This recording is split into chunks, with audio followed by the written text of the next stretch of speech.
friends. Time to take a look at what's going on. Boy, I don't know. Earlier in the week I thought, when I saw the stuff going on in Syria, President Obama comes out and says, oh, Assad's killing his people, and Vice President Biden came out blaming Assad. I don't know, what are they thinking? But a couple of days later, it comes out all over the place that there's absolutely no proof that Assad has anything to do with it, and it wouldn't make any sense for him to do that kind of a thing, because it wouldn't play in his favor. So, I don't know, there goes Obama's excuse for attacking Syria. Initially he's like, oh, if they cross the red line and, use chemical weapons, then we'll have to do something. Oh, look, he crossed the red line, and, well, he didn't cross the red line, but Obama's still saying that they're going to go after him. Well, I don't know. There's this, they say between now and Wednesday, I guess over the next 5 days, we're going to see if there's an attack or not. And the way it's looking right now, that's why I'm here, because it looks like it's escalating. We've got warships over there, and I don't know, Obama wants to do this. Personally, I don't focus on who's doing what and why.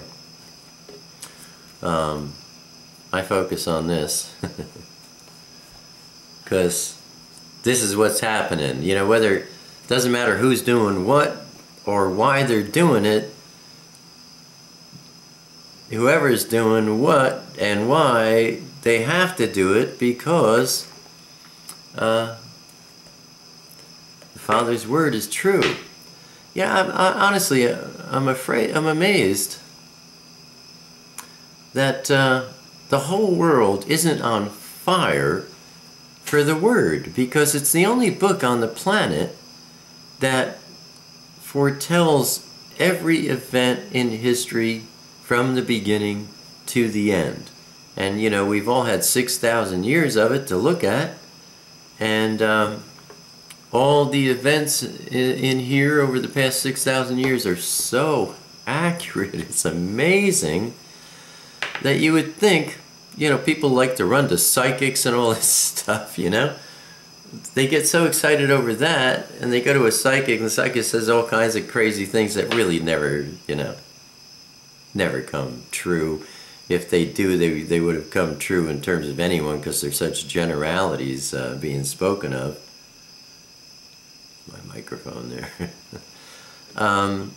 People get excited over that. They don't get excited over this. I don't get it.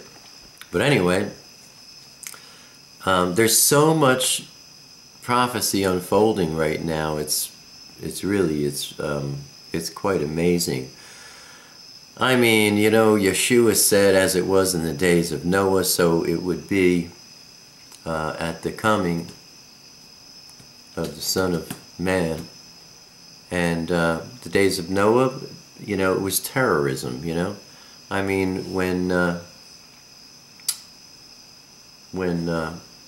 the angels came to see Lot, when the messengers came to see Lot, the whole town came and wanted to have sex with them. I mean, it wasn't just a few people, it was the whole town. I mean, this was like terrorism. The towns were, or that town was overrun with terrorism. They had beds in the city's streets, in the city square, and they would just grab somebody and do the thing.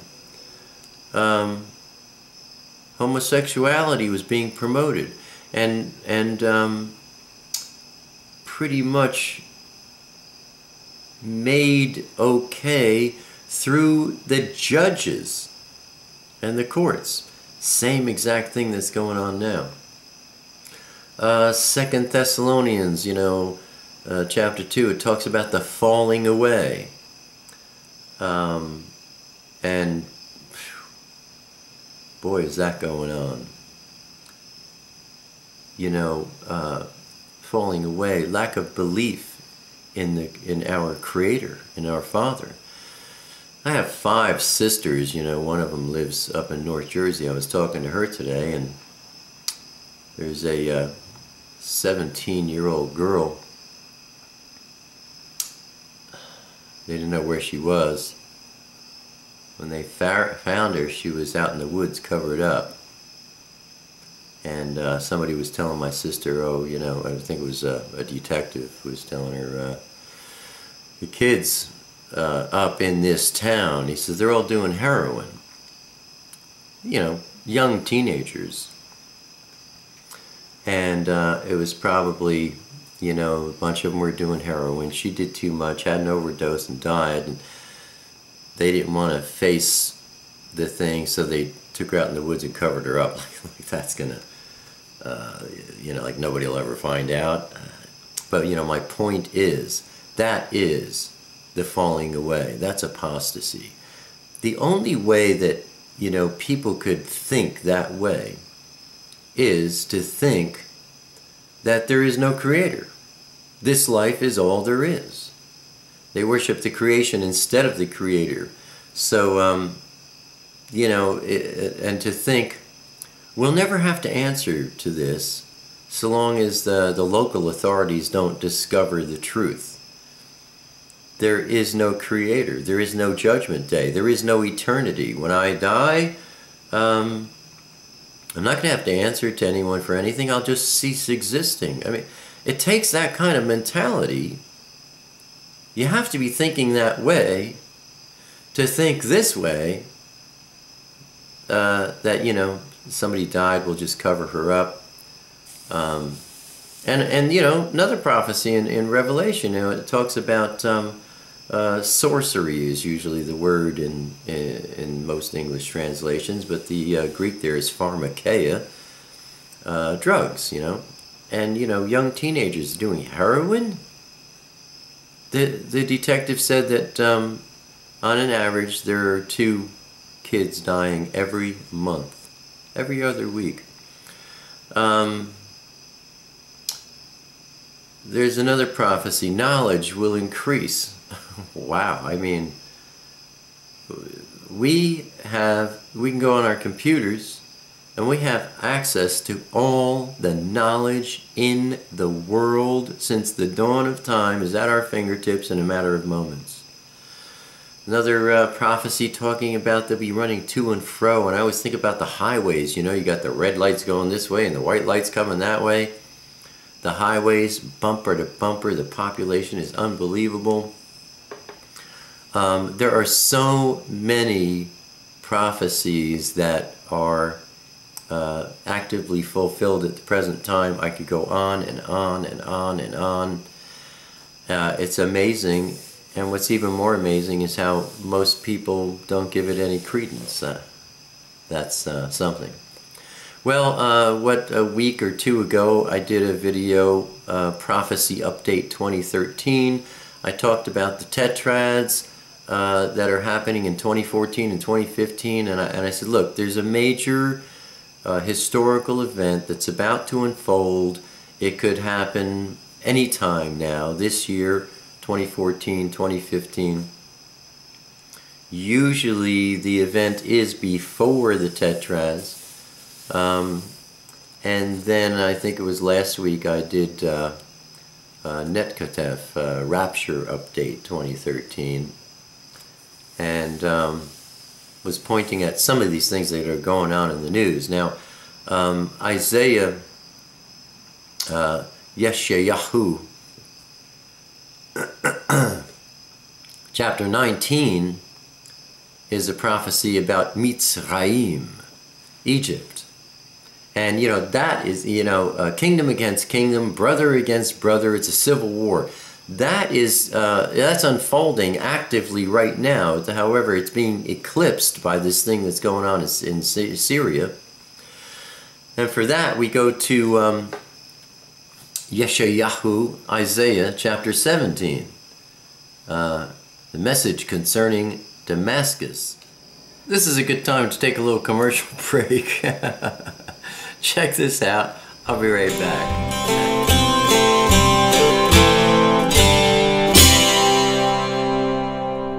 Alan's book has arrived. Road to Paradise, How to Find the Way. It is an interesting read, my friends, filled with laughter, amazement, and also revelation for you about your walk with Elohim. Go to watchalan.com and order Alan's book today. If you prefer, you may send a check or money order for $19.98 per book, shipping and handling included, to Alan Horvath, P.O. Box 7625, North Brunswick, New Jersey, 08902.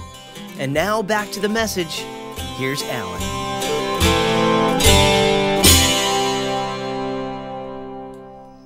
This situation is really kind of crazy. You know, America's talking about going over there and shooting some rockets or some bombs or something.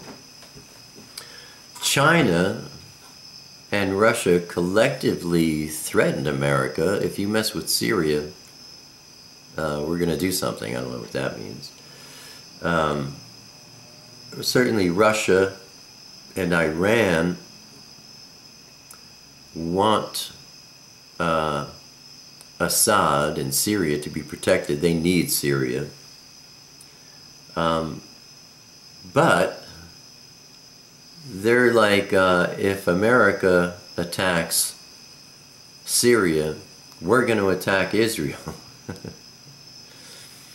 What's Israel got to do with it? I mean, if America attacks Syria, why are you going to go beat up on Israel? What? You know, this is how they think over there. It's like, if I want to get you, I'm going to go and I'm going to blow up your best friend's car and tell him that you did it. That way I get him and me against you. You know, it's like the way they think over there is really crazy. They do these kind of things all the time. But Netanyahu, he said, look, if anybody attacks Israel, we will nail Damascus. Bada boom. Isaiah 17. The message concerning Damascus. See, Damascus ceases to be a city and shall become a heap of ruins. That's verse 1. Damascus is one of the oldest cities on the planet. And it has been an actively populated city forever. It's never been destroyed. And this prophecy I've been curious about for, I don't know, 10 years, because I thought, you know, one of the next things that has to happen before the Netchatef, the rapture, Damascus needs to be leveled. Well, is that what these tetrads are announcing?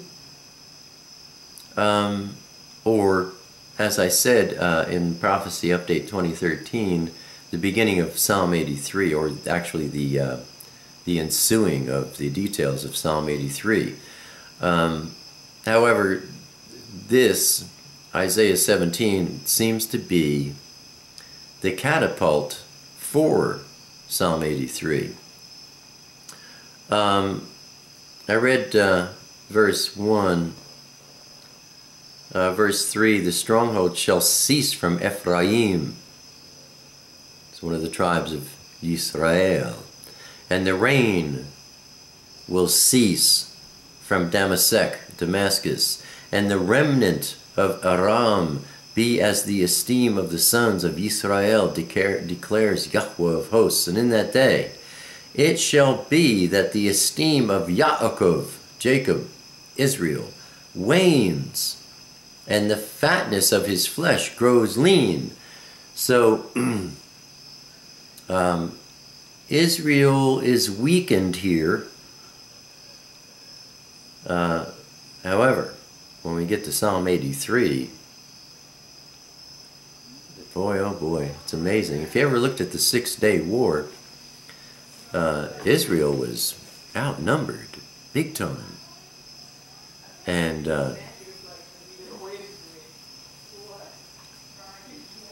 neighbors walking by. There were miracles in the 6-Day War that it looked like Old Testament, Old Covenant stuff. First Covenant stuff.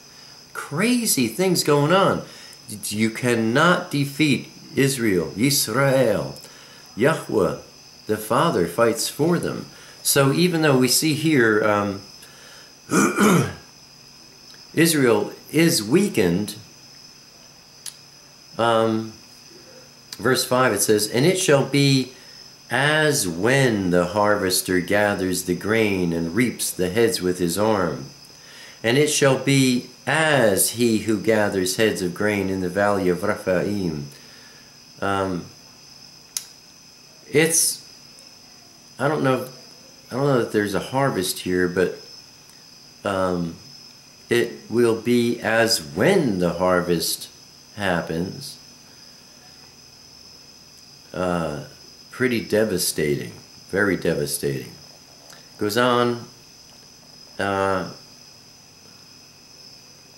with more, in that day, verse 9, "His strong cities become like a forsaken forest, and an uppermost branch which they left because of the children of Israel, and it shall become a ruin."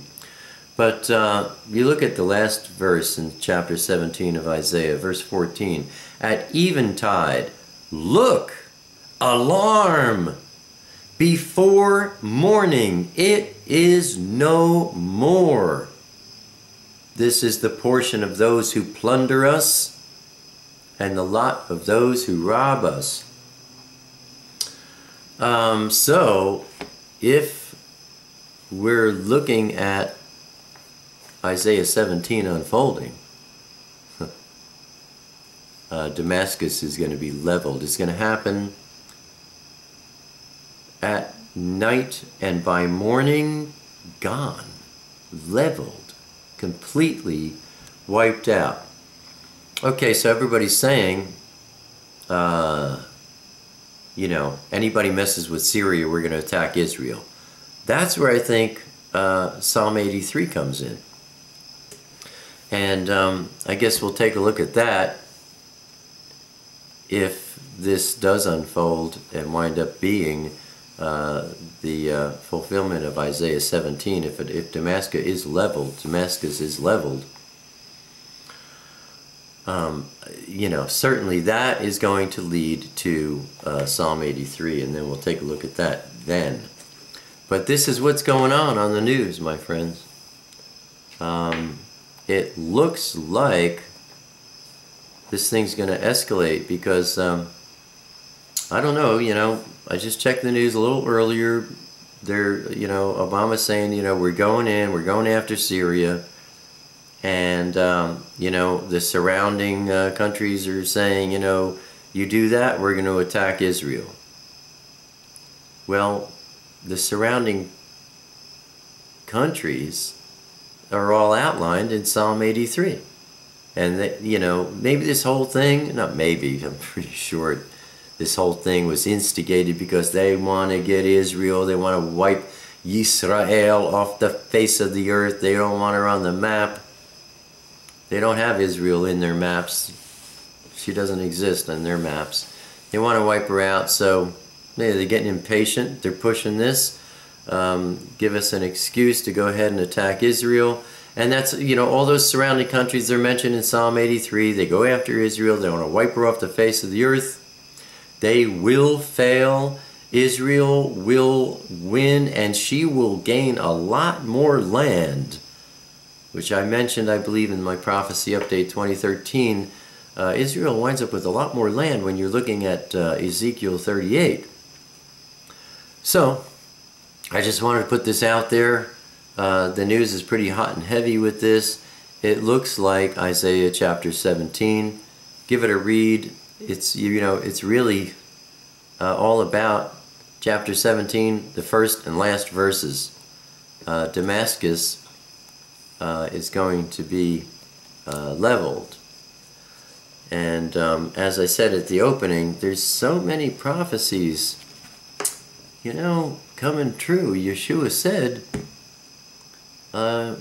it's to be compared like a woman in birth. When she starts getting the birth pains, they get closer together and they get stronger. Well, we might start seeing everything escalating bigger and stronger than you know, we ever thought. So that's what's going on. If you have any questions, let me know, and I'll be happy to expound. But we'll see where this goes, and I'll see you next week. Thank you, my friends, for your support and your encouragement. Shalom. Now 2,000 years have gone by, it's another working day. Some would rather let it lie, but the question still remains.